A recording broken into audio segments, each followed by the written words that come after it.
his ratios, his deck building, the way he's put these cards together have been absolutely perfect, right? you can't argue with the maths, boys. All right, sweet. Hey guys, it's Alex from the Disciples here with the FTK Rocket deck thing, Dragon Link. Did we actually give a real name to it or no? It's Aspis FTK. Aspis, Not right? monetizable. Nope. Luckily, we can't get monetized anyway. And I'm here with Gabriel Netz, who got top 16 with the deck. Tristan Pugh of FCG, who won the LCS 4, and Marcus Patel, who does a load of combos. Yeah, so we're gonna go through a combo first. If Gabriel just wants to talk it through, I guess. Yeah, so the combo is any 2 dragons. We're using Starlight Seaford here. So basically, like in this case, Seaford search Black Dragon. You make Striker Dragon to get the Boot Sector. It's also nice because you can chain block the Collapse Serpent, especially the Wyvern Buster. Make Romulus. Here is where we deviate a bit from regular decks. We're actually adding the Dragunti Divine Lance, which is a thing I don't think many people played. It basically specials Phalanx from deck, which allows us to go into Lane Cross before making Fiber, so it can go into Marcher. You Marcher summon the Phalanx back, and this threatens Nibiru, because you have Marcher and the thing, so they probably don't Nibiru there. Since they didn't, you go into Fiber summon Red Rose, gonna summon the White Rose from the deck, and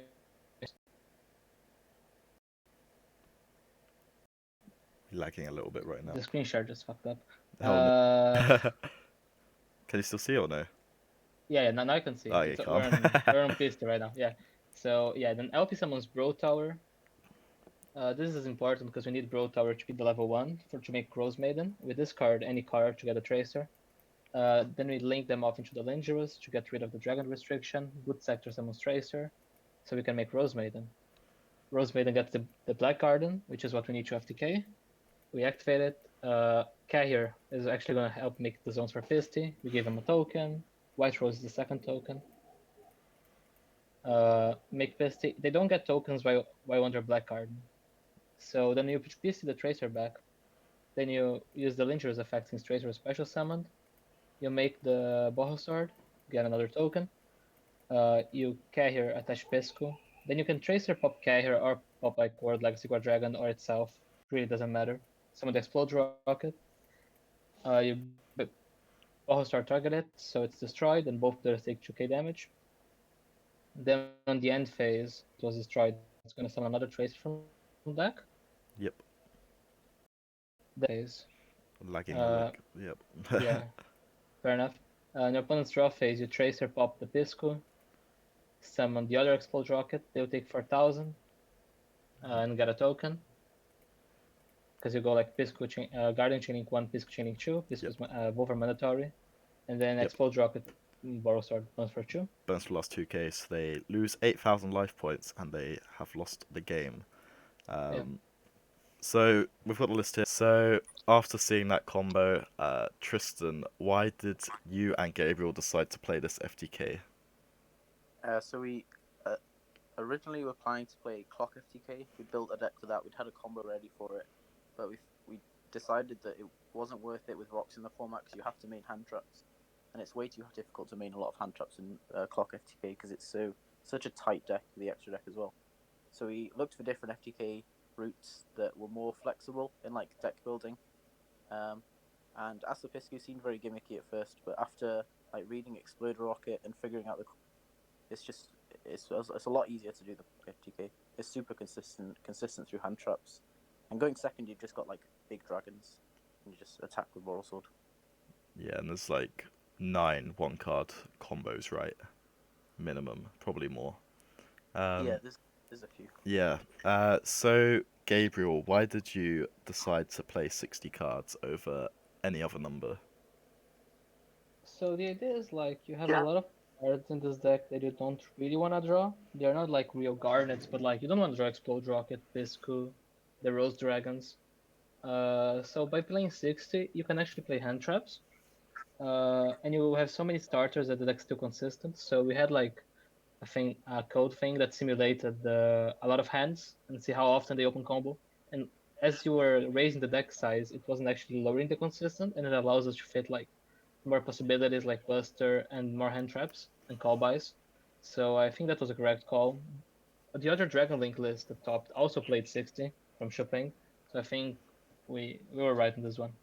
Yeah, I agree with you there. Especially just adding in the hand traps gives you um, a higher chance of being able to play going second instead of getting just beaten by the insane go first decks. Do you want to also talk about the extenders you played in the deck while you're at it, Gabriel? Yeah, so all of the extenders are very good because Dragon extenders are broke. So Noctua Vision is, I guess, the most different one because it's a card that not a lot of people have seen play because it wasn't legal when dragons were good last time. It chain blocks everything going second. It chain blocks both Striker Dragon and Romulus, and it basically replaces yours itself. And there are so many good extenders to join this deck. Like after the Romulus, you can draw a Call By, a Quick Launch, a World Legacy Guard Dragon, a Shrine, a Chaos Space, Baby Chaos, the other Baby Chaos, a normal summon if you did a normal summon yet. So it's insane. And World Legacy Guard Dragon is the other one that it basically means that if you have like a one card combo plus World Legacy Guard Dragon, you can FTK Nibiru, which is just mental. Yeah, that's pretty insane to be fair. Yeah. Imagine. Dragon. Yeah, sorry. The Dragon Shrines as well were something that we added after. It means that you're playing basically like 9 copies of Tracer plus the quick launches, and you can also just summon the Dark Worm, which is a free dragon. Yeah, so it helps. It just helps like giving you more avenues to the two dragons equal FTK, which is Yeah. important. So Tristan, do you want to talk about the side deck that you guys played? Yeah, so with it, obviously with it being 60 cards, you have to put in a lot of side deck cards in every matchup to be able to see them. We've got the third Veiler because we feel like Veiler is just like the most flexible hand trap against rocks. Like you get to Veiler a Doki, or you can Veiler Fiber, you can Veiler Carrier sometimes. The Veiler's like very good, and it's also light, so it comes up for Chaos Space, having a light in the grave for Collapse Serpent also. And then we got Lancia, which is kind of, we weren't sure about it for a while, but it's very, very good as the second hand trap against rocks because you just need to stop them getting to Block Dragon. It's also very good against like Chaos Space decks, so like any Rocket deck, anything that would play Chaos Space. It came up. It was very, very clutch against Shunping in my top 8 match against him. He activated Chaos Space, added Collapse Serpent, and then I Lancia'd him, and he had to make a Savage and pass.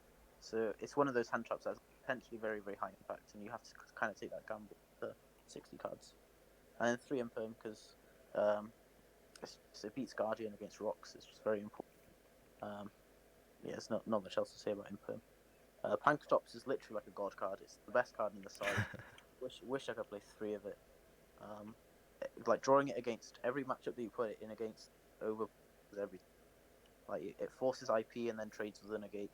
It's good against back row. It's good against Geist. Good against Guru. It's just insanely good. Yeah, it's literally Exodia. Pretty much. And then we've got 3 evenly, 3 cosmic, and 1 reboot. Reboot's obviously overpowered against back row decks, so you can't lose if you see. Evenly and cosmic are kind of, they're almost interchangeable. Like you could think of them like Storm and Twin as well. But the reason we played evenly specifically is because it has overlap with rocks. Like you can side it in against rocks if you hand trap them, and then you like it forces a disrupt from like a Savage or a Herald all the time. And if they only end with 1 and they negate like a spell you activate, then you get to evenly them and potentially win. Obviously, also just very good against back decks, Striker, Guru, Geist, etc. And then Cosmic. So post side, when you take out like you just take out all the bricks, so that going second, your deck is literally like 60 cards of either good dragon cards or hand traps inside the card. So you don't actually have a lot of cards that you can afford to discard because you need to use like your full hand to beat like rock wards in particular, and Eldritch as well. It comes up a lot. So just being able to 1-for-1 trade with like an Eldritch card, a lot more valuable than having to discard for a twin, especially like into a macro. Because if they have like a Solemn for it or something, then you've just discarded 1 card for no reason. No, that makes a lot of sense. While you're on that train of thought, do you want to talk about the extra deck as well? Yeah, sure. So 13 of them are basically mandatory for the combo. The only 2 flex spots really are the Whelp Link 2, the Buster Link 2. It's just a generic Link 2 dragon that is light. And then Quad Quarrel is the other one. So the reason we played these two is that like certain combo lines, especially when you get hand trapped, you open like kind of awkward. You need to like summon enough monsters to give them enough tokens, and arrows are very difficult to manipulate in this deck. So Quad Quarrel can come up to beat Corba the Grave when you're going first, because they can Corba the Grave the Explode Rocket to stop the FTK sometimes. So if you just have Quad Quarrel, you can just bring it back instead of like getting to the second one. And then Buster's a light for for Levineer, just a dragon, so you can always summon it. Pretty good. Yeah, no, those both make a lot of sense. Is there any reason for no Borreload Savage Dragon? So Savage is probably like the 16th card in the extra deck, but we valued being able to combo through weird scenarios more, potentially ending on in a gate. It comes up that going second if you end on like Savage plus Buster Lock, it's very good. Like if after you've like played through a board, but most of the time you don't actually need it. If you can get to Sword and Buster Lock, or even like Levineer or Red MD, it's very difficult to out because they're so big. No, that makes a lot of sense. So that pretty much wraps up the deck profile. Do you have any shout-outs, Tristan? Yes, shout out to FCG of course. Shout out to Farfa for always watching my games and getting me very hyped. Shout out to Gabriel for building the deck, Marcus for making the insane code that goes into this, Simon Wang for telling us about Explode Rocket, Stormer Ragnarok S7, the Discords. All the people. All the friends. And then anything from you, Gabriel? Basically the same thing. Shout out to everyone on the team, especially Marcus and Sam that also played the deck. There was a lot of thought going into this deck, so I'm very happy to see it actually performed. And yeah, that's it. Awesome. Hey guys, thanks for watching today's video. If you enjoyed it, don't forget to like, comment and subscribe to the channel, as well as follow all of our socials in the description below to keep up to date on the team. Also check out all of our sponsors at the Brotherhood Games and Messmats in the description for high quality products and one of the best tournament organisers in the UK. Thanks for watching the video and see you next time.